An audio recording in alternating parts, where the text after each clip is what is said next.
नमस्कार, मी डॉक्टर विजया राजेश नंदुरकर। आपण सर्वजण माझ्या या पवनी शहरातील मागील 20 वर्षाच्या माझ्या या प्रवासाच्या आपण सर्वजण साक्षीदार। 2005 पासून जेव्हा मी पवनी शहरामध्ये मी सून म्हणून आली आणि आपण सर्वांनी दिलेल्या प्रेमामुळे, सहकार्यामुळे, आपल्या सर्वांच्या आशीर्वादामुळे कोणाची मी बहिणी झाली, कोणाची मी मुलगी झाली आणि पवनी शहरातील माझा हा प्रवास आपण सर्वांनी फार जवळून बघितलेला आहे। माझं हॉस्पिटल ज्याच्यामध्ये आपण सर्वांनी मला नेहमी सहकार्य केलेलं आहे। अनेक वेळा वेगवेगळ्या प्रसंगी आपण सर्वांनी मला मदत केलेली आहे।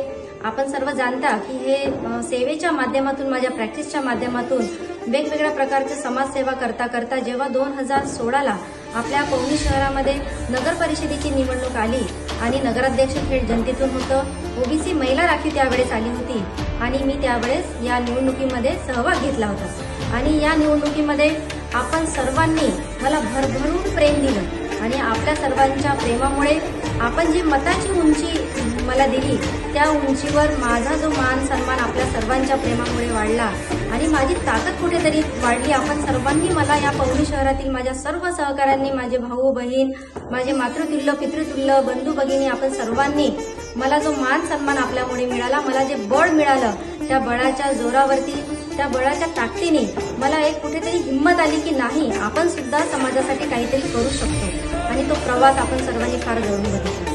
त्याच्यानंतर 2019ची लोकसभा निवडणूक आली आणि मला जेव्हा उभी झाली मी लोकसभेला, तेव्हा मला माहित होतं का निवडून भंडारा गोंदियामध्ये मी एकदम सुरुवातीला आजपर्यंत कोणती महिला उभी नाही झाली आणि आपण उभं होत आहोत, तर निवडून येणार किंवा नाही हा माझा उद्देश नव्हता।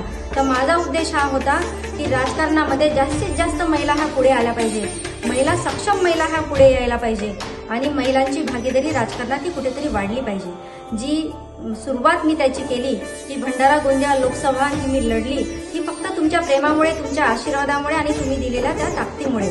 आणि त्या लोकसभेच्या प्रवासानंतर आपण सर्वांनी बघितलं आहे की मधामध्ये कोविडचा काळ आला।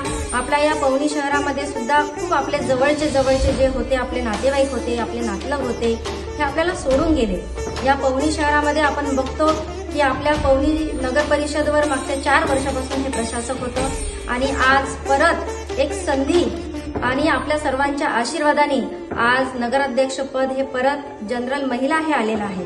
आणि माझी मनोमन जी इच्छा होती की मी काहीतरी समाजासाठी, माझ्या या पवनीसाठी मला जे करायचं आहे, एक आदर्श पवनी मला करून दाखवण्याची माझी जी इच्छा आहे, हे फक्त तुमच्या सर्वांच्या सहकार्यामुळे होऊ शकते। आपण दिलेल्या या ताकदीमुळे माझ्याकडे पवनीच नव्हे तर पवनीच्या आजूबाजूनी संपूर्ण आपल्या जिल्ह्यातून, मग लाखांदूर तालुका असेल, साकोली तालुका असेल, विविध लोक आपापल्या विविध समस्या घेऊन एक आशेचा किरण बघून ते माझ्याकडे येतात आणि मला ही ताकद, त्यांच्या ज्या समस्या आहेत ते सोडण्याची हिंमत आणि ताकद ही जर मला कोणामुळे मिळाली आहे तर माझ्या पवनीकरांमुळे मिळालेली आहे, आपल्या सर्वांच्या आशीर्वादामुळे मला ती मिळालेली आहे।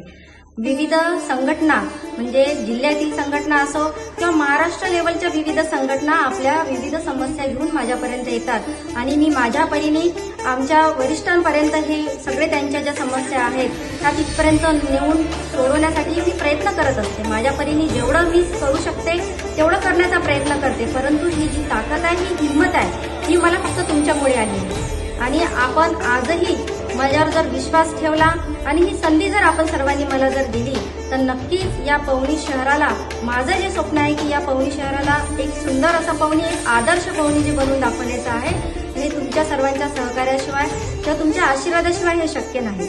आणि नक्कीच मला विश्वास आहे की आपण हा आशीर्वाद नक्कीच मला परत एकदा द्याल, जो विश्वास आपण 2016ला माझ्यावर दाखवला आणि अविरत या 20 वर्षाच्या प्रवासामध्ये सर्व पवनीकरांनी नेहमी माझ्यावर विश्वास एक ठेवलेला आहे, टाकलेला आहे, त्या विश्वासावर खरं उतरण्यासाठी मी नेहमी प्रयत्न करेन आणि मी ग्वाही देते की तुमच्या या विश्वासावर 100% खरं उतरण्यासाठी मी प्रयत्न करणार। धन्यवाद।